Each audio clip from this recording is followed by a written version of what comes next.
เลยนะฝากเพลงเสียงดังกับสายลมผ่านใจที่ชาคำพันจัดรายการธรรมะเพื่อคุณ96จบมาจะมันต้องถ่ายแล้วเพราะว่าน้องกายก็ตัวเนี่ยเดี๋ยวบอกน้องกายก็ได้เลยเขาตอนแรกเขากลัวมันเขาจะเข้ารายการประกัน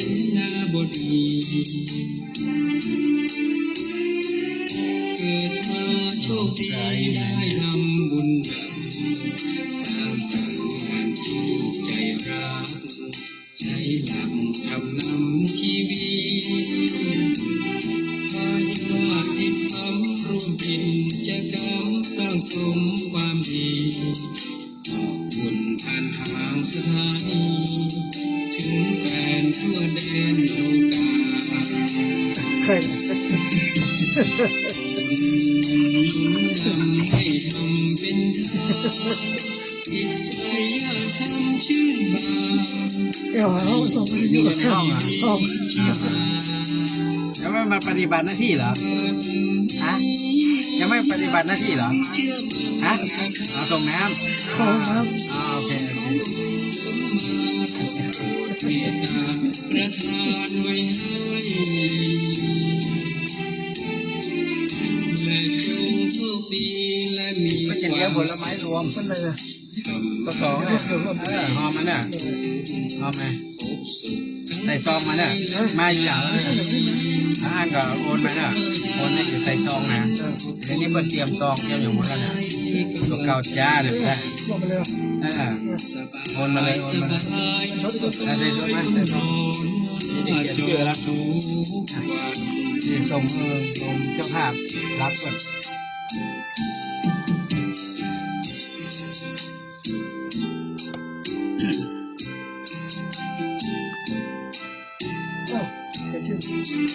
ได้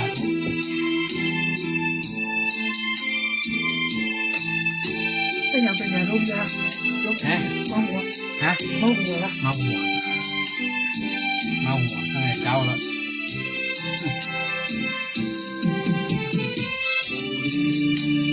นำให้ทำเป็นทางยันจิตใจอยากทำชื่นบานให้มีชีวิตชีวาบัดนี้เกือบจะเป็นคำปันแล้วเลยเชื่อมั่นศรัทธาคำสอนขององค์สมมาทรงโปรดเมตตาประทานไว้ให้และจงโชคดีและมีความสุขผู้ทรงนี่กี่ปีละธรรมะพาให้หายทุกข์ผมอยู่ตั้งนอกคนมาถึงผมอยู่ตั้งนอกคนประมาณได้ขอบคุณ5-6ให้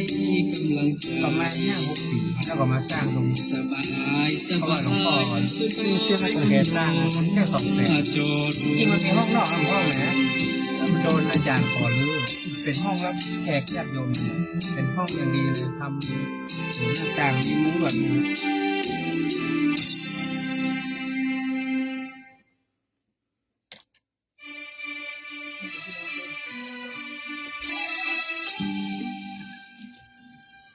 กาลยานกาลีกาลยานังปาปะการีจะปาปะกังบุคคลหว่านพืชเช่นไรย่อมได้รับผลเช่นนั้นผู้ทำกรรมดีย่อมได้รับผลดีผู้ทำกรรมชั่วย่อมได้รับผลชั่วขอความสุขสวัสดีจงบังเกิดมีแก่ท่านผู้ฟังแฟนรายการ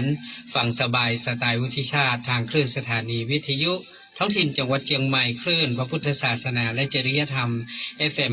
96.0 เมกะเฮิรตซ์อุปถัมภ์โดยมูลนิธิพระบรมธาตุเจ้าดอยสุเทพมีพระเดชพระคุณหลวงพ่อพระธรรมเสนาบดีเจ้าคณะภาค7เป็นประธานที่ให้การอุปถัมภ์รายการทุกรายการทางขึ้นสถานีวิทยุ FM 96ขอบพระคุณท่านผู้อำนวยการคณะกรรมการบริหารเจ้าหน้าที่ควบคุมห้องส่งวัดดอยสุเทพท่านอาจารย์พระมหาประสิทธิ์ภาษาธิโกและขอบพระคุณท่านพระครูเจ้าวาดวัดหนองกายเจ้าหน้าที่ควบคุมห้องส่งวัดหนองกายทั้งคฤหัสถ์และบรรพชิตก็เชื่อมสัญญาณวันจันทร์ถึงวันศุกร์ 11 โมงถึงเที่ยง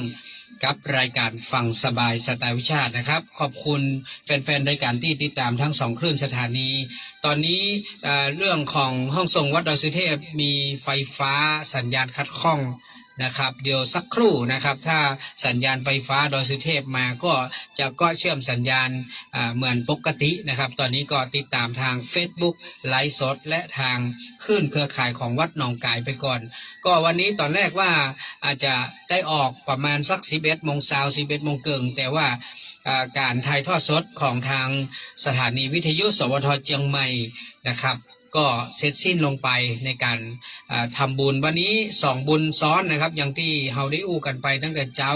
เปิ้นก็ได้มีการพิธีบวงสรวงอนุสาวรีย์3 กษัตริย์ตรงนี้แล้วก็มีพิธีถวายสักการะมุทิตาพระเดชพระคุณหลวงพ่อพระธรรมเสนาบดีเจ้าคณะภาค7เชียงใหม่ลำพูนแม่ฮ่องสอนและถวายมุทิตาสักการะแด่พระเดชพระคุณหลวงพ่อพระเทพวชิราธิบดีเนาะเป็นเจ้าคณะภาค6และ7ของธรรมยุทธวัดป่าดาราพิลมนะครับในช่วงแรกของงานในวันนี้แล้วก็มาช่วงที่2ก็มีพิธีทำบุญเมืองเชียงใหม่พร้อมกันจำนวน10จุดนะครับก็มีตรงกลางเวียงเชียงใหม่ที่ของอนุสาวรีย์3 กษัตริย์แล้วก็มี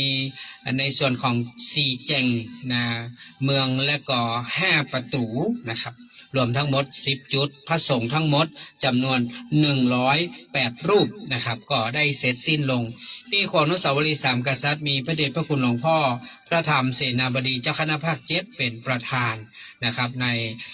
ในคณะสงฆ์ณตรงกลางเวียงเชียงใหม่มีในส่วนของทางหน่วยงานราชการก็มีป้อเมืองเชียงใหม่ก็คือท่านผู้ว่าราชการจังหวัดเชียงใหม่เป็นประธานนะครับก็การถ่ายทอดสด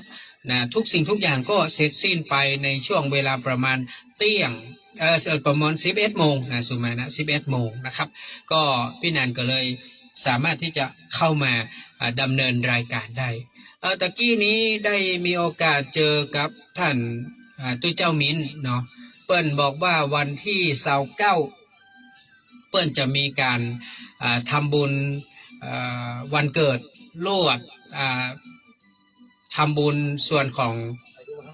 3 รอบอายุวัฒนมงคล3 รอบ3 รอบก็3636เนาะ10 12 3 36 36 ปีของท่านตุ้ยเจ้ามิ้น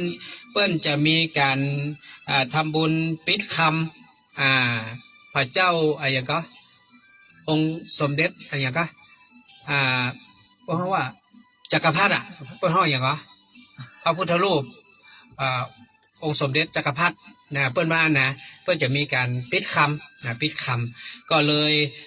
ฝากบอกพี่หนานวุฒิชาติมาว่าขอเชิญชวนแฟนคลับ FC ขึ้น96ฟังสบายสไตล์วิชาติท่านใดที่มีความประสงค์อยากจะร่วมบุญในวันอาทิตย์ที่29เริ่มกี่โมงก็ตั้งแต่9 โมงเช้าเนาะไผ่ที่มีโอกาสได้ขึ้นดอยสุเทพนะฮะก็สามารถฝากพี่หนานวุฒิชาติได้นะเพราะว่าโดนท่านเจิญไว้นะบอกว่าจะได้พี่หนานก็ต้องไปร่วมนะเพราะว่างานนี้ถือว่าเป็นงานที่ไฟบังคับนะบอกไปบ่ได้นะบอกไปก็จะโคตรกันละเนาะเพราะว่างานนี้ก็ท่านก็เคยเป็นอดีตผู้อำนวยการสถานีวิทยุขึ้น96พี่หนานวุฒิชาติเองก็ได้รับการแต่งตั้งจากท่านเป็นที่ปรึกษานะครับผู้อำนวยการสถานีวิทยุ FM 96ในสมัยที่ท่านเป็นผอ.ฉะนั้นงานนี้บ่ไปก็ต้องไปนะครับในนั้นก็ขอเชิญชวนศรัทธาสาธุชนแฟนคลับ FC ทุกท่านได้ร่วมบุญกันคนเล็กคนละน้อยเนอะปิดคำพระพุทธรูปผมก็ลืมชื่อนะเป็นห้องสมเด็จจักรพรรดิอย่างงี้สักอย่างนี่แหละนะเป็นพระสมเด็จจักรพรรดิเนี่ยก็คือเป็นพระพุทธรูปที่ทรงเครื่องเป็นเพราะว่าเป็นพระพุทธรูปทรงเครื่องจักรพรรดินะเพราะว่าอย่าลืมว่าพระพุทธเจ้าของเราเนี่ยถ้าหากว่าท่านออกบวชก็ต้องเป็นพระเจ้าจักรพรรดิฉะนั้นมันก็จะมีพระพุทธรูปอยู่อย่างหนึ่งก็คือเป็นพระพุทธรูปที่ทรงเครื่องเป็นเพราะว่าทรงเครื่องจักรพรรดิ เป็นพระพุทธรูปที่สวยงามมากนะต้องบอกเนาะก็เป็นทรงเครื่องจักรพรรดินะครับสวยงามมากดังนั้นท่านตัวเจ้ามินเปิ้นคำใจเปิ้นครั้งที่แล้วเปิ้นเคยอู้จากันไว้เตือนหนึ่งแล้วว่าเปิ้นจะเอาพระพุทธรูปที่อยู่ในศาลานิมานนรดีเนี่ยไปแต่งองค์ทรงเครื่องใหม่ปิดคำใหม่อย่างใหม่ให้มันงามแล้วก็จะได้นำมาประดิษฐานไว้นะให้ทุกคนได้กราบไหว้เนาะอันนี้เป็นความตั้งใจของท่านตั้งแต่ท่านปิกมาบวชใหม่ๆละท่านก็ส่วนของญาติโยมที่ไปปฏิบัติธรรมก็ได้ร่วมด้วยช่วยหอมกันไปส่วนหนึ่งท่านก็ปิดไปเรื่อยๆเนาะและทีนี้วันเกิดท่านวันที่29มิถุนายนครบ3 รอบที่จะมาถึงเนี่ยท่านก็อยากจะเชิญชวนญาติโยมแฟนคลับ FC ได้ร่วมบุญช่วยกันให้ช่วยกันหอมคนละเล็กคนละน้อยเนาะเอาหูอยู่ภาวะเศรษฐกิจช่วงนี้มันบอกค่อยสู้ดีแต่ว่าเขาจะหอมกันคนละเล็กคนละน้อยเท่าใดก็ได้อันนี้เป็นกำหนดการเนอะพอดีท่านอาจารย์วัชรินทร์เอามาฮือพอว่างานก็เริ่ม9 โมงเช้านะครับประธานในพิธีมาถึงที่วัดดอยสุเทพคณะลูกศิษย์ก็จะให้การต้อนรับหลังจากนั้นนะฮะก็จะมีการอธิษฐานจิตห่มผ้าพระธาตุนะครับแล้วก็ไปสู่ที่ประรำพิธีณลานพระบรมธาตุดอยสุเทพจากนั้นก็จะมีการพิธีบวงสรวงในเวลา9 โมง 9 นาทีนะประธานในพิธีก็จะประกอบพิธีสักการะบวงสรวงจุดเทียนชัยมงคลจุดเทียนมงคลซ้ายมงคลขวาจุดเทียนมงคลนวะทั้ง9เทียนธูปปูจาเลิกเนาะจากนั้นก็จะมีพิธีเจริญพุทธมนต์นพเคราะห์9 โมง29นะครับไปเรื่อยๆนะครับเนาะเป็นลำดับสืบไปนะจนกระทั่งเสร็จสิ้นไปแล้วนะครับก็จะมีพิธีพับเจริญพระพุทธมนต์สืบชะตานั้นหมายความว่าคือเนี่ยเพิ่นทำรอบเดียวต่อกันเนื่องก็คือจะมีการ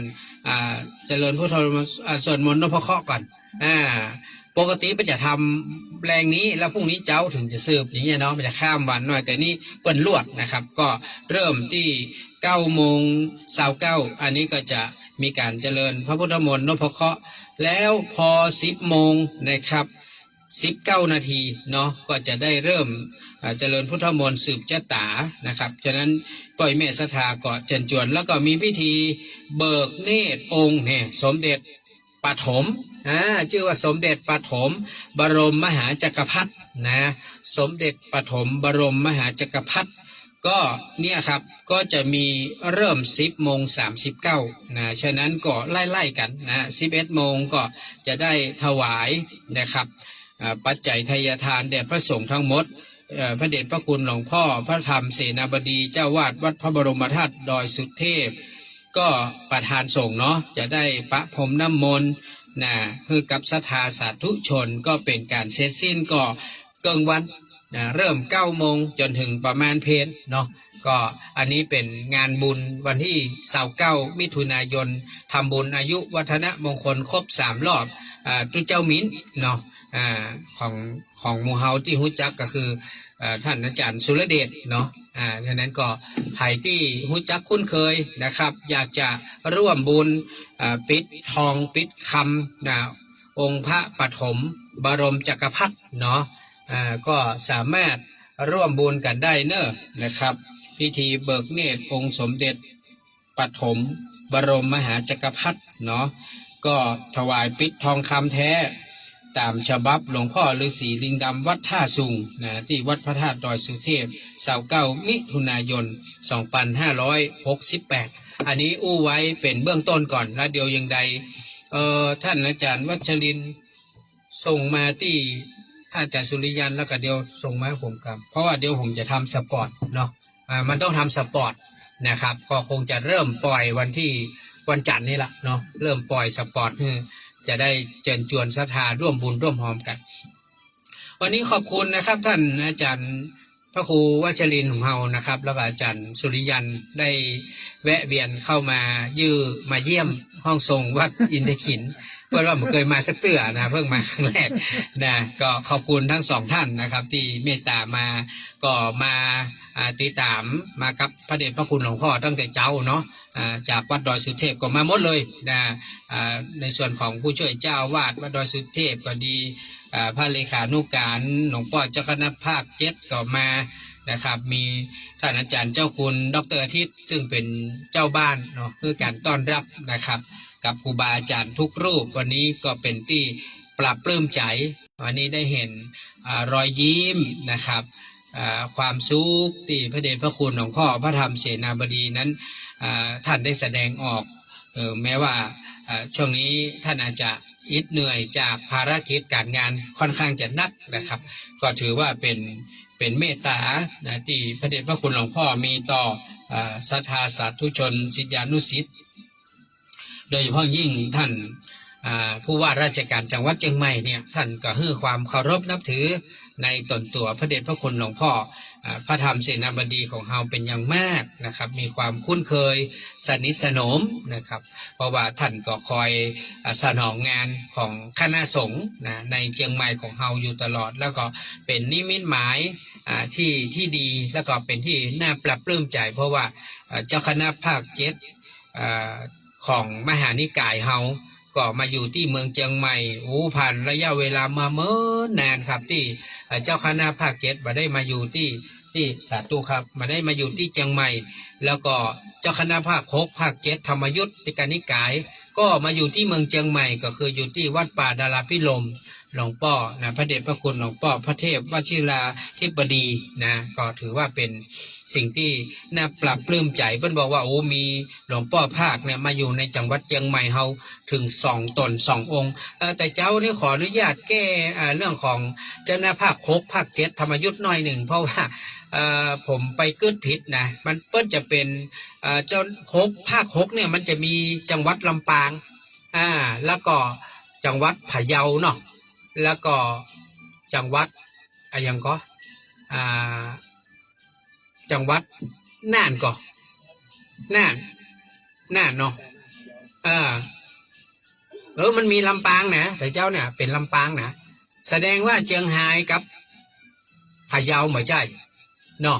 เชียงรายพะเยาไม่ใช่นะครับเพราะว่ามันมีน่านแต่เจ้าเนี่ยผมได้ยินว่ามีลำปางโดยมีลำปางโดยแต่ภาค7เนี่ยคือลำปูนเชียงใหม่แม่ฮ่องสอนเนาะอันนี้แน่ๆนะเพราะว่าหลวงพ่อเฮาเป็นเจ้าหน้าภาค7เฮางูละแต่ว่าภาค6เนี่ยเฮาบ่ค่อยคุ้นเคยเนาะ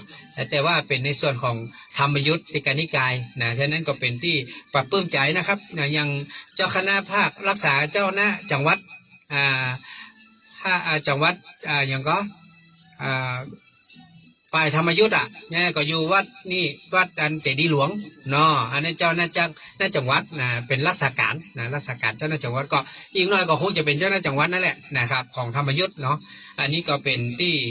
รับรู้กันแล้วก็เป็นสิ่งที่ปรับปลื้มใจอนุโมทนาในกุศลผลบุญของทุกท่านตะกี้นี่ผมได้สั่งเตียนสั่งอย่างมาละ8 วัดที่เราจะไปตาลวันที่5 กรกฎาคมนี้ก็ที่วัดพระพุทธบาทตากผ้าวัดพระพุทธบาทผาหนามวัดบ้านปางวัดพระพุทธบาทห้วยต้มวัดพระธาตุเจ้าสีจอมตองวัดน้ำบ่อหลวงวัดบ้านฟ้อนแล้วก็ปิดท้ายวัดที่8ที่วัดอินทขินสะดือเมืองที่อาจารย์เจ้าคุณดร.ทิศกลางเวียงเชียงใหม่อันนี้ก็เป็นการทำบุญก่อนเข้าพรรษาในวันที่5 กรกฎาคมตาลเตียน8 วัดบอกว่าจะเป็นเตียนพรรษาบอกว่าจะเป็นในส่วนของสังฆทานยาเรื่องของร่มของผ้าอาบน้ำฝนร่วมทำบุญในส่วนของ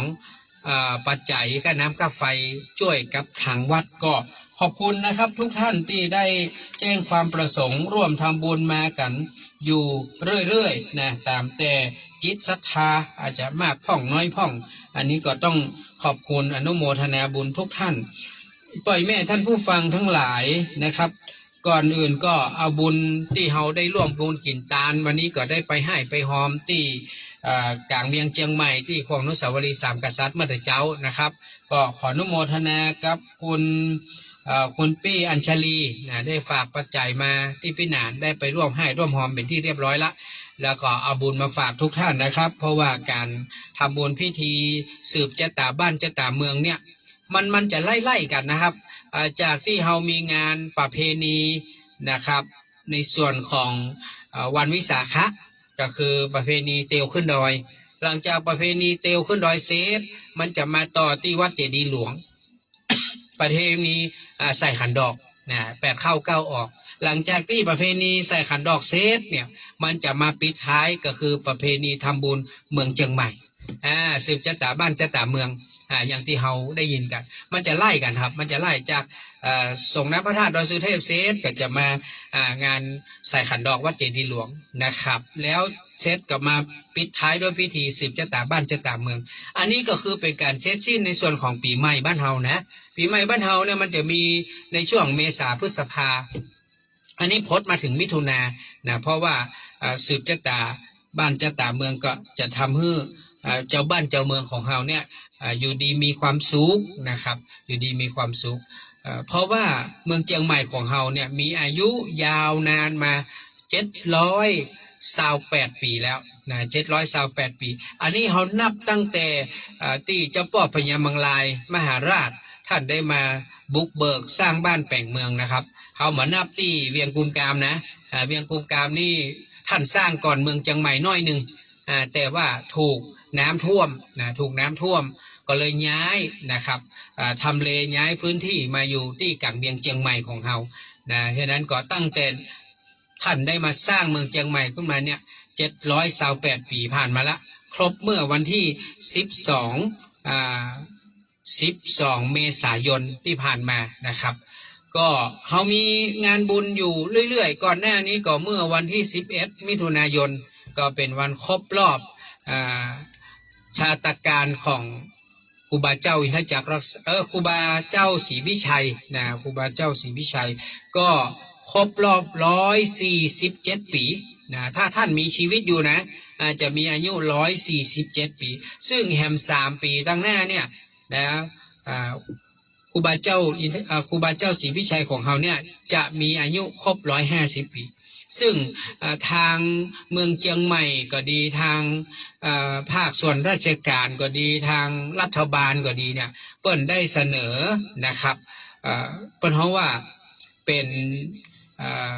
ป็นผลงานต่างๆที่ครูบาเจ้าได้สร้างได้ทำมาตลอดระยะเวลาที่ท่านมีชีวิตอยู่ก็ไปที่ยูเนสโกนะเพื่อขอให้รับรองนะเพื่อครูบาเจ้าเป็นบุคคลสำคัญของโลกเหมือนอย่างหลวงปู่มั่นเนี่ยผมเคยได้รับเกียรติบัตรเพื่อท้องว่าเป็นวุฒิบัตรเกียรติบัตรสมัยเมื่อหลวงปู่มั่นได้เมื่อหลายปีก่อนนะครับ150 ปีนะชาตการหลวงปู่มั่นก็ได้รับการยกย่องให้เป็นบุคคลสำคัญของโลกนะครับจากยูเนสโกมันมีความสำคัญมากครับเพราะว่าบุคคลที่จะได้รับรางวัลเหล่านี้เนี่ยต้องเป็นบุคคลที่มีคุณูปการนะต่อพระศาสนาต่อชาติบ้านเมืองนะครับถึงจะได้รับการยอมรับนะมันไม่ใช่ว่าจะเสนอแล้วก็ได้กันง่ายๆฉะนั้นก็มีการผลักดันในทุกรูปแบบนะเนี่ยใดก็ได้นะครับเพื่อเพิ่นได้เห็นความสำคัญของครูบาเจ้าของเฮานะฮะทีนี้ย้อนกลับมาท่านผู้ฟังทั้งหลายก็แต่เจ้าได้ยินพระเดชพระคุณหลวงพ่อพระธรรมเสนาบดีท่านได้เกริ่นได้อู้ไว้ว่า13 กรกฎาคมเนาะที่ศูนย์แสดงสินค้านานาชาติมันก็เพิ่นจะได้จัดธรรมนาวาวังเนาะก็จะมีเกิดขึ้นที่ศูนย์แสดงสินค้านานาชาตินะครับใครที่มาได้ลงทะเบียนมาได้ไปสมัครลงในเว็บไซต์ก็ไปทำเหียเพราะว่าเปิ้นจะรวบรวมคนทั้งหมดมารวมกันที่ห้านเชียงใหม่ลำพูนก็จะมากันหมดเนาะหลายจังหวัดก็จะมารวมกันที่นี่นะครับฉะนั้นก็เป็นโอกาสที่จะได้เรียนรู้ศึกษาธรรมธรรมนาวาวังนะฮะอันนี้ก็เป็นสิ่งที่พระบาทสมเด็จพระเจ้าอยู่หัวนะครับมหาวชิราลงกรณ์ท่านได้มีพระราชดำริที่อยากจะให้ประชาชนคนไทยทุกภาคส่วนรวมถึงคณะสงฆ์นะครับทั้งประเทศเนี่ยได้ ร่วมจิตรวมใจกันนะในการที่จะนำธรรมนาวาวังเผยแผ่ให้กับสาธุชนทั้งหลายประชาชนคนทั้งหลายนะครับได้เข้าถึงความรู้หลักธรรมต่างๆอันนี้ก็ท่านใดสนใจก็ติดตามได้ทางเว็บไซต์ต่างๆที่เพื่อนได้มีการทำขึ้นมาเนาะเพื่อให้ได้เข้าไปร่วมรับฟังก็จะมีของที่ระลึกคือตัวเนาะเป็นของพระราชทานจากในหลวงนะครับอันนี้ก็ถือว่าเป็นการแสดงให้เห็นถึงความตั้งใจของพระองค์ท่านนะที่อยากจะให้พุทธศาสนิกชนเฮานะประชาชนเฮาเนี่ยได้รู้ได้เข้าใจในเรื่องของหลักธรรมคำสอนในรูปแบบหนึ่งที่จะเป็นรูปแบบใหม่ที่อาจจะ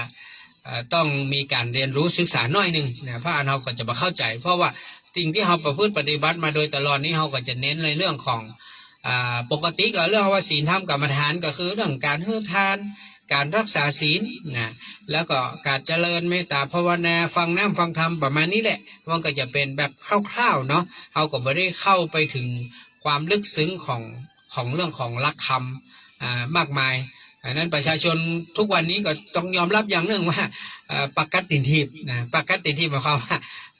สวาหากินลำบากนะทุกวันนี้มันฝืดเคืองไปหมดท่านผู้ฟังนะบอกว่าปอกกาแม่ขายบอกว่าคนที่ทำงานทำการก็ลำบากไปกันหมดทุกวันนี้ก็ต้องเข้าใจว่าสภาวะเศรษฐกิจโลกมันก็ปั่นป่วนอย่างบัดเดียวเนี่ยมีการรบรากันนะปุ่นตังอิสราเอลอิหร่านก่อนหน้ากับรัสเซียยูเครนเนาะแล้วก็บัดเดียวนี่ก็มีความหุ่นวายเปื่อนบ้านข้างเคียงเงาแถมซึ่งก็มีผลเรื่องของคนโดยคนที่ทำงานนะคนที่ประเทศเพื่อนบ้านที่ส่งแรงงานเข้ามาก็ได้ยินว่ามีหลายแสนคนนะแต่นี่ก็มีการกลับไปประเทศเปิ้นพ่องแต่ก็เรื่องของสภาวะเศรษฐกิจช่วงนี้มันก็บอกค่อยจะกระเตื้องนะครับการบริหารจัดการของทางภาครัฐก็ยังได้ผลบาดีเท่าที่ควรอันนั้นทุกวันนี้ประชาชนก็เลยจะเป็นต้องเปิ้นเฮาว่าอัตหิอัตโนนาโถนะต้องช่วยเหลือตัวเก่าแล้วก็ต้องประหยัดนะในทุกเรื่องนะแม้กระทั่งการทำบุญนะวันเดียวนี้ตัวเจ้าพระเนรได้รับผลกระทบนะเยอะมาก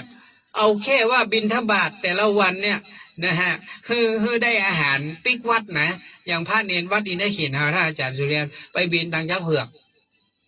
คือปิกมาแล้วมามันบาดเป่าปิกนะเพราะว่ามื้อเจ้าเนี่ยคือทางวัดมีนโยบายว่าหากินเองนะแต่เฮาจะมีมื้อเพล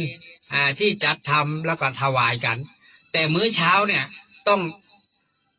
ก็เรียกว่าตัวไข่ตัวมันเนอะ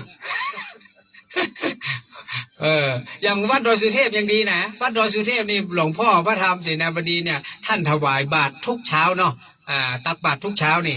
ไผ่ไปวัดดอยสุเทพจากหัวหลวงพ่อเนี่ยใส่บาตรทุกเช้าเลยเข้ากองนี่วันนี้อันนี้อย่างมูนเนอะวันนี้หลวงพ่อถวายอย่างมูฮะข้าวผัดวันนี้หลวงพ่อถวายนี่ข้าวผัดครับข้าวผัดหมูข้าว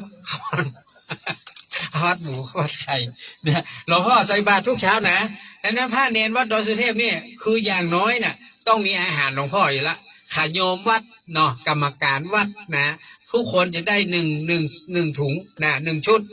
หลังจากนั้นถ้าอยากจะฉันอย่างที่แปลกๆใหม่ๆก็ต้องเตียวลงบันไดหน้าไปเพื่อไปคุมบาตรเนาะกับพ่อค้าแม่ขายที่ตั้งรูปเนาะท่านอาจารย์สุริยันเนาะอันนี้เป็นธรรมเนียมปฏิบัตินะแต่ว่ามื้อเพลเพิ่นมาถวายมั้งก่อนมื้อเพลมีโฮงฉันเพิ่นทำอาหารทางวัดจัดอาหารไว้ให้แล้วก็ไปฉันที่ในโรงอาหารเนาะที่ห้องฉันเพลนั่นเนาะก็ดีแล้วครับดังนั้นทุกวันนี้ท่านผู้ฟังพระเนรก็อยู่ยากสมัยตะก่อนเนี่ยเปิ้นบอกว่าใครอยากรู้ว่าเศรษฐกิจดีบ่ดีนะถ้าอาจารย์สุริยันเปิ้นให้ไปตามวัดถ้าวัดไหนพระเนรตุ้ยอุดมสมบูรณ์อย่างอาจารย์วัชรีนี่นะ ตุยอุปุกนี่นะอุดมสมบูรณ์โดดยิ้มแย้มแจ่มใสนะแสดงว่าหมู่บ้านนั้นตำบลนั้นอำเภอนั้นวัดนั้นเศรษฐกิจดีมากศรัทธาเข้าวัดเข้าวาทำบุญทำทานตลอดแต่ถ้าเข้าไปเนี่ยนะแม้แต่สุมาเด้อมายังผอมก้องด้องแก้งแดงนี่นะแมวเนี่ยโอ้ยวิทย์ป้อมมีแห้งนี่นะอันนี้แสดงว่าลำบากละพระเนรนี่ได้แฮมแก้มไม่ละนะอันนั้นบ่ได้กินได้ตานอย่างนั้นดังนั้นก็เป็นผลมาจากศรัทธากำลังย่ำแย่นะคือรายได้เข้าบ้านเข้ากระเป๋าบ่ค่อย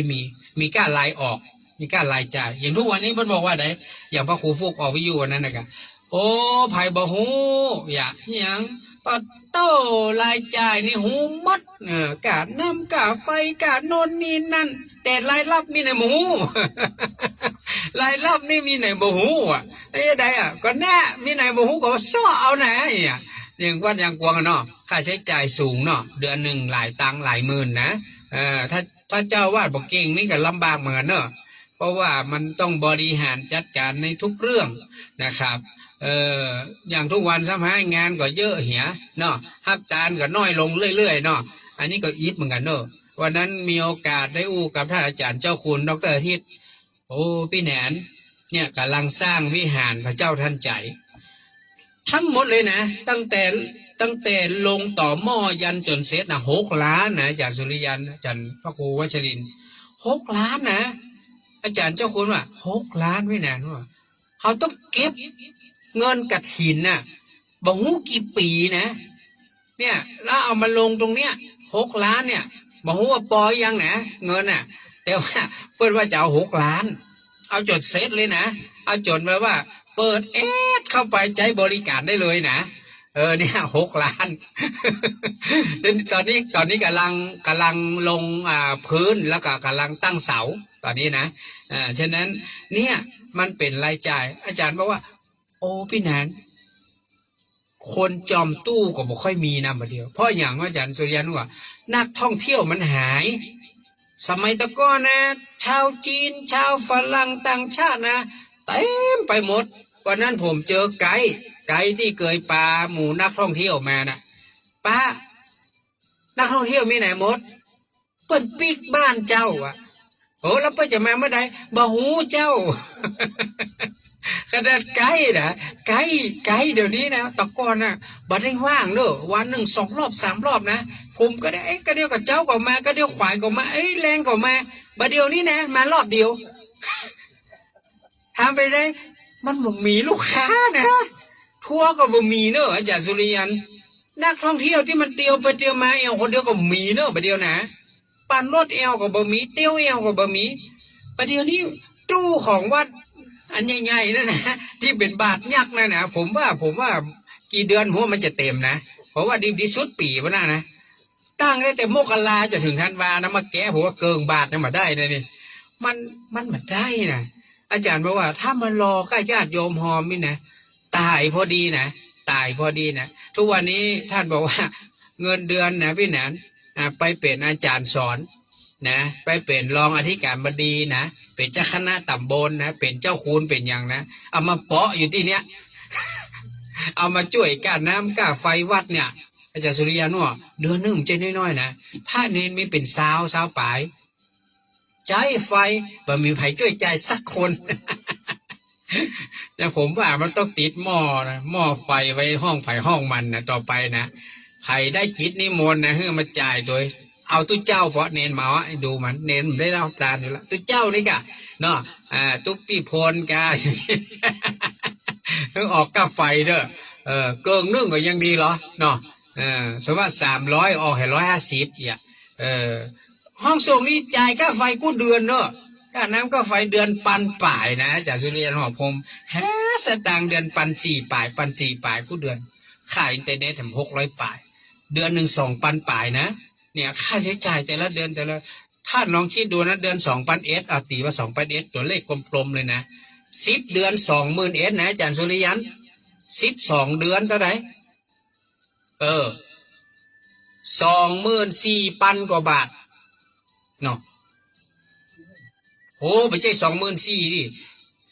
25,000ป่ายดู25,000 กว่าบาทต่อปีนะพระอาจารย์สุริยันโอ้เนี่ยเหตุผลว่าอย่างต้องทำผ้าป่านะทำผ้าป่าเป็นค่าน้ำค่าไฟค่าอินเทอร์เน็ตอันเนี้ยอู้ไปอู้มาก็เดียวกรกฎานี่ให้ได้ทำรอบวันที่26 27 28เนี่ยถ้าจะได้ทำผ้าป่าแหมสักรอบหนึ่งนะครับเพราะว่าค่าใช้จ่ายเหนื่อยมากนะครับในแต่ละเดือนอย่างทุกวันนี้การกินการตานก็ฝืดเคืองนะทีนี้เขาก็เลยย้อนกลับมาที่เขาอู้ข้อธรรมะว่าการทำบุญทำทานนะครับการทำบุญทำทานเนี่ยนะสาธุเนอร์อาจารย์สุริยันได้ฝากเงินทำบุญลงทานผลไม้รวมวันที่22ไว้200 บาทเนอน้องลินเนอเดี๋ยวจะเอาไปฮื้อนะขอบพระคุณท่านอาจารย์สุริยันคำปาเนอว่าดอยสุเทพขอบคุณท่านพระครูวัชรินทร์เนอที่แวะมามาเยี่ยมเป็นหนานที่ห้องทรงวัดอินทขินทีนี้เราก็เลยย้อนกลับมาว่ากาลยานกาลีกาลยานังปาปกาลีจะปาปกังบุคคลบานพืชเช่นไรย่อมได้รับผลเช่นนั้นผู้ทำกรรมดีก็ได้รับผลดีผู้ทำกรรมชั่วก็ย่อมได้รับผลชั่วนี่คือสิ่งที่กำลังจะยืนยันกับท่านผู้ฟังทั้งหลายนี่วันนี้สั่งเปิ้นเอาเตียนนะครับ8 ชุดนะเอาสังฆทานยา8 ชุดแล้วก็เอาเทียนห่อทูบห่อนะเอามาส่งนะตะกี้จ่ายไป10,000 ป่าย จ่ายไป10,000 ป่ายท่านผู้ฟังเห็นไหมอันนี้10,000 ป่ายมาจากไหนนี่ครับ10,000 ป่ายก็มาจากท่านร้อยโทประพันธ์คุณน้องพัชรินทร์สุกันโทพร้อมครอบครัวไอ้ประสิทธิ์คำปันพี่กุลนิพากันทจันทร์พร้อมครอบครัวไอ้นิพันธ์ทองรักคุณยายเสาคำท่านนันชัยพร้อมลูกหลานแม่จันสมท่านามแสงพร้อมครอบครัวป้าขันแก้วพรมจริงพร้อมครอบครัวปี้สุบินน้องธรรมรัตน์นะคุณอ้ายสุรินทร์เสวยราชนะแม่ขันคำบุญชูพร้อมลูกหลานนะครับคุณปี้สิริกรจันทรศิริน้องนลินน้องตะวันพจนาป่อวัฒนาแม่เป็นพจน์ปิ่นแก้วพร้อมลูกหลานคุณพัชระณเชียงใหม่พร้อมครอบครัวแม่นายนิรุบลอิรบดีพร้อมลูกหลานปี้สุนีกองบุญพร้อมลูกหลานคุณมนพานัทไพบูลพร้อมครอบครัวแม่ดวงสุดาสุภรัตน์พร้อมครอบครัวลูกหลานอันนี้ก็เป็นเจ้าภาพทั้งเทียนและยานอกนั้นก็เป็นคณะญาติธรรมฟังสบายสไตล์พุทธิชาติเราก็ได้ร่วมบุญร่วมหอมกันจำนวน1 วัดก็คือวัดอินทขินเนี่ยนะครับก็คือตามเตียนด้วยกันก็อนุโมทนากับทางคุณแม่จดป้ออโนไทยน้องคิรินสุขโขนะครับอนุโมทนากับทางไอ้นันชิงชัยน้องละเย็นสั่งการพร้อมด้วยบุตรธิดาอนุโมทนากับคุณพินพรเขียวสุขพัชรพลกันทมาลีอนุโมทนากับทางคุณยายคำปันวิชัยศรีพร้อมลูกหลานอนุโมทนากับคุณแม่จันเพนคุณพยุงศักดิ์ใจคำนางสาวพิมนาราใจสุรชัยนะครับอนุโมทนาบุญกับคุณแม่เพนศรีม่วงสวัสดิ์นะคุณพ่อปีเตอร์คุณแม่เพนศรีนางสาวแคทเธอรีนเทรนนะครับอนุโมทนากับคุณยายสุภาอุปนันท์พร้อมลูกหลานอนุโมทนากับแม่เกษรชัยวุฒิแม่สุธรรมอินทรีย์อนุโมทนาบุญกับทางคุณแม่อุ้ยจันคำแสงบุญอนุโมทนาบุญกับทางคุณแม่จันฟองทาทองพร้อมลูกหลานอนุโมทนาบุญแม่อำพรประมวลการพร้อมลูกหลานอนุโมทนากับคุณยายอยอดเรือนพร้อมลูกหลานอนุโมทนาบุญกับทางอ้ายขชนน้องนิดกนกวันน้องจิรวันดวงไทยคุณยายยุพินคุณนุชนาถดวงไทยอนุโมทนาบุญกับคุณแม่สุจิตาพี่บุญพร้อมครอบครัวอนุโมทนาบุญกับทางคุณแม่สุจิตาอันนี้เรียบร้อยเนาะสุจิตาพี่บุญอนุโมทนาบุญกับแม่บัวเงินบุญชัยนะพร้อมครอบครัวลูกหลานตัวนะครับอันนี้ก็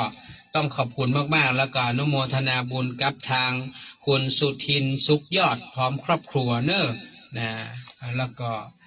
ต้องขอบพระคุณทุกท่านทุกคนเลยที่ได้ร่วมบุญร่วมหอมส่วนของการตานเตียนพรรษานะฮะพ่อครูเสริฐว่าได้จวนพระอาจารย์สุริยันไปตานเตียนตัวเนอะเปิดไปพูดแล้วนะท่านพระครูเสริฐจะไปก่อนเนี่ยไปก็บอกว่ามาไปก็บอกว่านะเรื่องของการตานเตียนเนี่ยเปิ้นบอกว่าที่นั่งมันจะเต็มแล้วนะบัดแจ้งเข้ามาแต่วันนี้มีคุณพี่วารุณีกลิ่นชูพร้อมกับญาติเนาะหรือว่าเจ้านายกับบุนะญาติก็ว่าเจ้านายกับบุเพื่อจะไปด้วยกันสองที่นั่งได้แจ้งกับทางน้องพัชรินมาก็ขอให้คุณพี่วารุณีกลิ่นชูได้โอนปัจจัยค่ารถนะครับคนละ500 บาทมาให้พี่นานกำเนิดเพราะว่าจะได้จดเอาลายหมายเอาไว้เนื่องจากเขาจะขอเก็บค่ารถก่อนนะครับเพื่อความชัวร์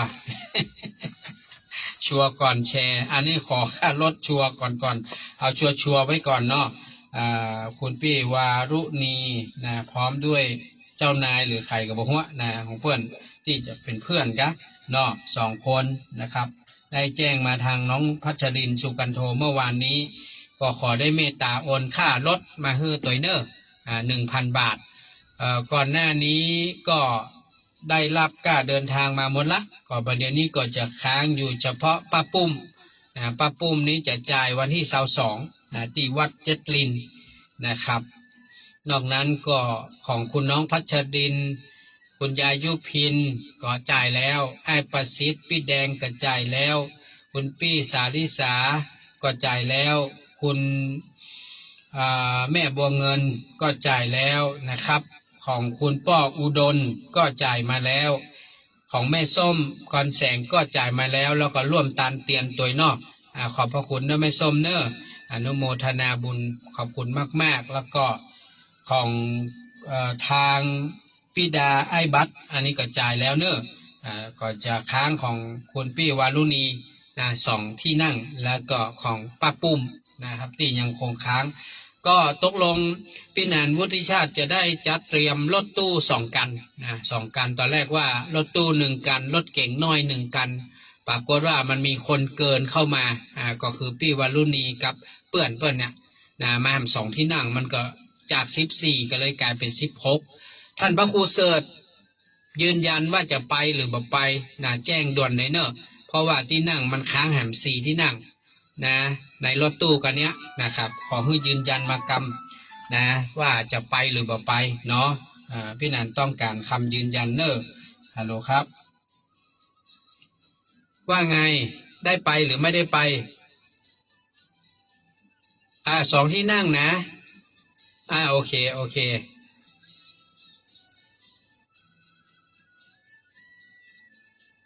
ยังเราจะร่วมบุญกันของวัดที่8มีอีกวัดหนึ่งที่เราต้องเอาร่วมกันร่วมได้ตานเตียนนะสาธุนะจ้าขอบคุณเด้อคุณพี่วารุณีกลิ่นชูพร้อมกับเพื่อนหรือเจ้านายเปิ้ลกับก็เปิ้ลจะไป2 ที่นั่งก็ได้แจ้งท่านพระครูเสริฐขอแจ้งกับเนอะแต่นะอันนี้น้องแหนนย้ำแล้วย้ำแถมถ้าบาดแจ้งนี่บ่สำรองที่นั่งเพิ่มมาได้นะต้องนั่งรถไปคนเดียวเอารถไปคนเดียวเนอะตุลุงนงไปหรือเปล่าถ้าตุลุงนงไปก็เอารถตุลุงนงไปเนอะตอนนี้ยอดดอยปลายฟ้าก็เชื่อมสัญญาณแล้วเนาะขึ้น96ออกแล้วนะครับก็ขอบพระคุณนะครับฉะนั้นงานที่จะมีขึ้นตอนนี้พี่นันขอรับบุญนะครับเรื่องของผ้าอาบน้ำฝนร่มเนี่ยขอตึกวันที่30เนอะใครจะห่วมตานเตียนก้าน้ำก้าไฟตึก30 มิถุนายนเนอะถ้าเลยนั้นมาฮับแล้วนะครับมาฮับแล้วตอนนี้พี่นันกำลังจะดูเรื่องของร่มกับผ้านะครับเพราะว่าจะต้องไปสั่งเปิ้ลว่าจะต้องใช้ร่มใช้ผ้าจำนวนเท่าใดเนาะตอนนี้ที่มีอยู่แล้ว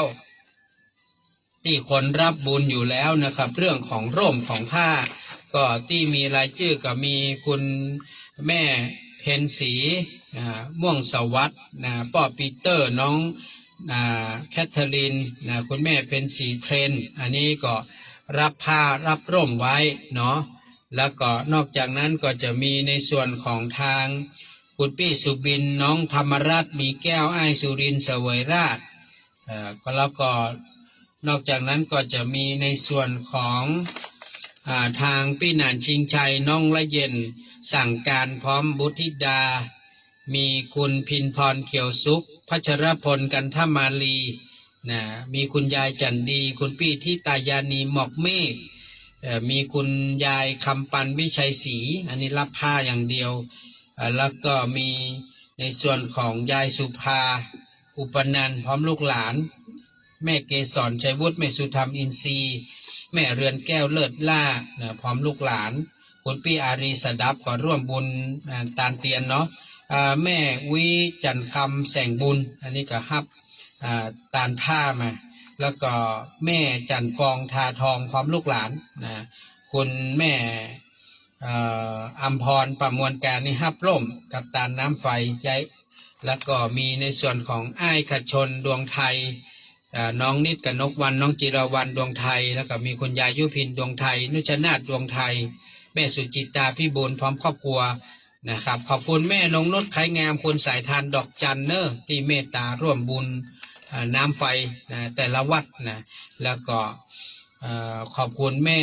สุนาพี่บุญแม่โจ้สันทรายพร้อมลูกหลานขอบคุณแม่บัวเงินบุญชัยพร้อมลูกหลานนะครับอันนี้ก็เมตตารับบุญไว้โมทนากับคุณน้องเกศรสาวดอยบอกว่าได้โอนเงินเข้ามา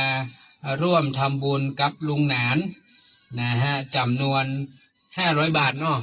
500 บาทบอกว่าร่วมทำบุญกับลุงหนานงานทำบุญนี่เนาะตาลตุงตาลเตียน8 วัดนี่นะก็ขออนุโมทนากับคุณน้องเกศรสาวดอยพร้อมครอบครัวเตยเนอร์และก็เมื่อวานนี้ได้รับแจ้งมาจากคุณยายจันดีคุณพี่ทิตยานีหมอกเมฆนะครับก็ได้แจ้งบุญเข้ามาเดี๋ยวรายชื่ออยู่ไหนเปิ้นได้ฝากบุญในส่วนของตาลผลไม้นี่ก็ได้ลงให้เรียบร้อยแล้วเนาะก่อนหน้าก็ร่วมบูรณะน้ำบ่อโบราณอันนี้ก็ขอบคุณนะครับนอกจากนั้นแล้วก็ขอบคุณแม่เลี้ยงณภัสวรรณจักคำแล้วก็คุณป้าจุพินยอดใจเพชรเนาะก็ว่าเดี๋ยวจะร่วมบุญตาล8 วัดด้วยกันนะครับก็ขอบคุณล่วงหน้ากันแล้วกันวันนี้ก็เวลาเหลือแหมประมาณ10 นาทีก่อนที่เราจะได้ล่ำลาจากกันในวันนี้ก็ฝากท่านผู้ฟังวันนี้วันที่19นะวันพรุ่งนี้วันที่20นะครับวันฮือ21วันตึง22ก็คือวันติดนี้เนอะวันติดที่22เชิญชวนร่วมบุญงานทำบุญครบปัญญาสมวานท่านอาจารย์พระมหาวิษณุจารุธรรมโมวัดเจ็ดลินก็เชิญชวนนะครับได้ร่วมบุญด้วยกันเนอะพี่นานเองก็จะได้นำปัจจัยรายชื่อของญาติธรรมที่ได้ฝากหอมในส่วนของเปิ้นฮ้องว่ากันเทศกันธรรมเนาะไปฮื้อแล้วก็จะได้นำปัจจัยหอมลงทานผลไม้รวมกับน้องพัชรินสุกันโทไปฮื้อเนาะในวันติดที่22เริ่มตั้งแต่9 โมงเช้าถึงเที่ยงเนอะงานมีครึ่งวันบ่ได้นะใครจะไปก็ฮื้อไปช่วงเช้าเชิญชวนนะครับใครว่างก็เชิญชวนใครจะนำลงทานไปร่วมบุญร่วมหอมก็ได้จะไปติดต่อร่วมบุญก็ไปที่รักษาการเจ้าวาดวัดเจ็ดลินได้เลยเนาะหรือติดต่อที่ท่านอาจารย์เจ้าคุณนิกรวัดโลกโมลีก็ได้นี่ก็เป็นโอกาสที่จะได้ร่วมบุญ50 วันกับพระอาจารย์พระวิษณุนะครับเราก็จะทำบุญแห่งกรรมก่อน100 วันเดือนสิงหาปุ้น22 สิงหานะครับเนาะ22 สิงหาน่าจะแม่นละเพราะว่าโดยปกติเพิ่นจะฮื้อไปตรงกับวันอาทิตย์เนาะนะครับอันนี้ไม่ใช่22ก็วันติดเดือนสิงหานี่มันจะเป็น24นะเดี๋ยวจะไปไล่พร้อมกรรมเนาะไล่พร้อมกรรมว่าเพิ่นจะเอาวันไหนนะครับสวัสดีครับ ครับผมอ๋อจ้าแม่ขอบคุณนะแม่นะจ้าสาธุครับหน้ากะเสียดายเนาะเออ นั่นน่ะไม่งั้นก็จะได้ไปด้วยกันนะเนาะขอบคุณนะแม่นะได้ครับแม่จ้าตามเตียนเนาะแม่เนาะสาธุครับครับก็ขอบคุณนะครับคุณแม่อุไรแก้วอัมภัยพร้อมด้วยลูกหลานครอบครัวนะครับได้เมตตาร่วมบุญตามเตียนด้วยกัน300 บาทนะครับอนุโมทนาเด้อกับคุณแม่อุไรแก้วอัมภัยนะครับที่ได้เมตตาร่วมบุญกันมาในวันนี้นะครับสวัสดีครับเข้ามาเรียบร้อยแล้วจ้าขอบคุณนะครับเป็นค่ารถเนาะเป็นค่ารถเนาะสาธุถ้าตานเตียนก็ยังไงก็มาหอมก็ได้เนาะใส่ซองมาก็ได้หรือว่าจะได้ก็ได้แล้วแต่เพราะเราจะไปวันที่5 กรกฎาคมไงก็ทำเป็นใส่ซองเทียนที่เราจะทำที่วัดอินทขินใช่ไหมเท่าไหร่ก็ได้ถ้าจะมาเป็นชุดเราไม่ได้เราไม่ได้ให้เป็นเจ้าภาพคนเดียวเราร่วมกันเท่าไหร่ก็ได้เพราะมันชุดละ1,000อ่ะ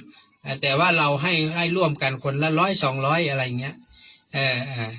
จ้าอนุโมทนาเด้อคุณพี่วารุณีกลิ่นชูได้โอนเงินค่ารถมาให้เป็นที่เรียบร้อยแล้ว 1,000 บาทเนาะอนุโมทนาขอบคุณเด้อที่ได้จัดการให้เรียบร้อยเนาะ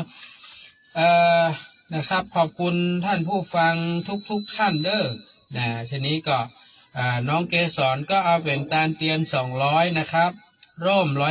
150ผ้าอาบน้ำฝน150นะรวมเป็น500 บาทนะคุณน้องเกสรนะเราก็ได้ร่วมบุญทั้ง3อย่างเลยเนาะก็ขออนุโมทนาดังนั้นท่านผู้ฟังท่านใดที่ตะกี้ฟังในเรื่องของการร่วมบุญกับท่านตุเจ้ามิ้นนะครับพระสุรเดชนะครับก็ที่วัดดอยสุเทพในวันที่29 มิถุนายนเนาะอยากจะร่วมอยากจะฝากพี่นานก็หอมมาได้เนอะต่อใดก็ได้นะพี่นานก็จะเอาไปเปาะกับเปิ้ลแล้วเปิ้ลจะเอาไปซื้อแผ่นทองคำแผ่นทองคำแต่นี่นะทองคำแต่นี่แหละจะเอาไปปีดองค์พระพระปฐมบรมมหาจักรพรรดินะครับองค์พระปฐมบรมมหาจักรพรรดินะครับซึ่งก็เป็นวันคล้ายวันเกิดครบ3 รอบท่านก็อยากจะสร้างบุญใหญ่ช่วงเจ้าก็จะมีการสวดนพเคราะห์พอฝ่ายมาก็จะมีการสืบชะตางานทั้งหมดจะเสร็จสิ้นภายในเกิงวันเกิงวันก็เริ่มตั้งแต่เจ้าเลยตั้งแต่9 โมงเมื่อเจ้าไปจนถึงเพลเนอะใครจะไปร่วมก็เชิญได้ที่วัดพระธาตุดอยสุเทพหรือว่าได้ไปจะฝากพี่นานไปหอมบุญก็ได้เพราะพี่นานต้องได้ขึ้นไปร่วมบุญกับเปิ้ลวันนี้พอเวลาก็หมดเวลาละคงต้องน้อมนำรายการฟังสบายสไตล์วุฒิชาติจากลาทุกท่านทุกคนไปก่อนโชคดีมีความสุขเหมือนกันทุกคนทุกท่านสวัสดีครับนะโมตัสสะภะคะวะโตอะระหะโตสัมมาสัมพุทธัสสะนะโมตัสสะภะคะวะโตอะระหะโตสัมมาสัมพุทธัสสะนะโมตัสสะภะคะวะโตอะระหะโตสัมมาสัมพุทธัสสะสุวรรณเจติยังเกสาวระมัทธารุคังวรัญญธาตุงสุเทวนามะกังนระเทเวหิสัพพปูชิกังอหังวันทามิสัพพทาปัญญวาอัสมิงเยวะจันทิมาอิวะทารยังปิตากัตตะเยสาสนะนิยานิเกติโมฆะปัทมวรังอปายะนิวารนังอรหังสัคขโสปานังปัทมังอุป จฉังคาหาเปตวาปัตตจีวรังยังยังชาตังสังฆมัชเชปุจฉาสวาหะ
พระอธิธา